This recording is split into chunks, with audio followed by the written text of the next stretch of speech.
Prince Harry's Vancouver snub, the moment that left him fuming. Prince Harry just got a brutal wake-up call, one that left him scrambling, frustrated, and completely blindsided.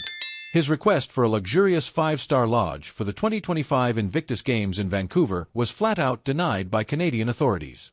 And to add insult to injury, the lavish accommodation he wanted was instead granted to Danish royals, Prince Joachim and Princess Marie of Denmark. From founder to forgotten, this was supposed to be Harry's event. The Invictus Games, a competition for wounded veterans, was his brainchild, his passion project, the one thing that gave him a sense of purpose after stepping away from the royal family. So, when he put in a request for premium lodging, he expected priority treatment. After all, wasn't this his show? Wasn't he still a prince? But Canadian officials had other plans. They made it crystal clear, Harry no longer holds official royal duties.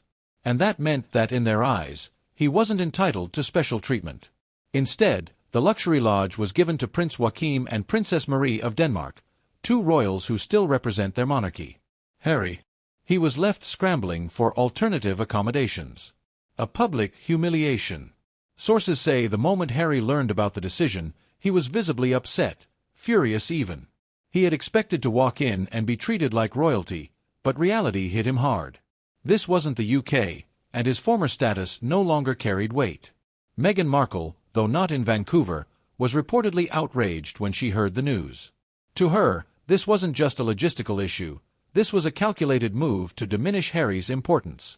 She allegedly saw it as another attempt by the establishment to push him aside and remind him that without his royal ties, he's just another celebrity trying to stay relevant. Canadian officials. It's not personal. Canadian authorities, however, were quick to defend their decision. According to them, this wasn't a personal attack, it was protocol.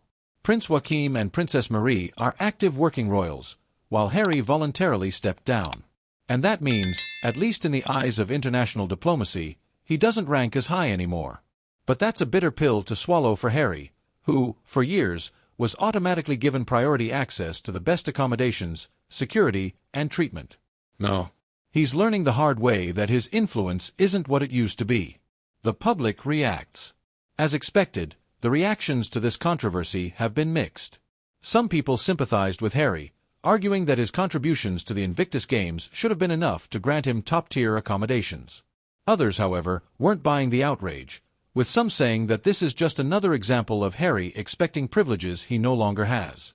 One observer put it bluntly, "You can't demand royal treatment when you're no longer a royal." That's the deal he made when he left. He wanted freedom, and this is what it looks like. Meanwhile, some critics also pointed out that this entire dispute distracted from the real purpose of the Invictus Games, honoring veterans. Instead of making headlines for uplifting injured servicemen and women, the focus was now on royal drama and Harry's personal frustrations. A sign of the times. If anything, this entire debacle serves as a stark reminder of Harry's declining influence. Once a central figure in the royal family, he's now facing reality outside the palace walls, a world where his name alone doesn't guarantee special privileges. For years, Harry and Meghan have insisted they wanted to forge their own path, away from the constraints of royal life. But with every public snub, it's becoming clear that the perks of royalty don't extend to private citizens, even if their last name is Windsor. And as for the Invictus Games, while Harry might still be its founder, the event is bigger than him.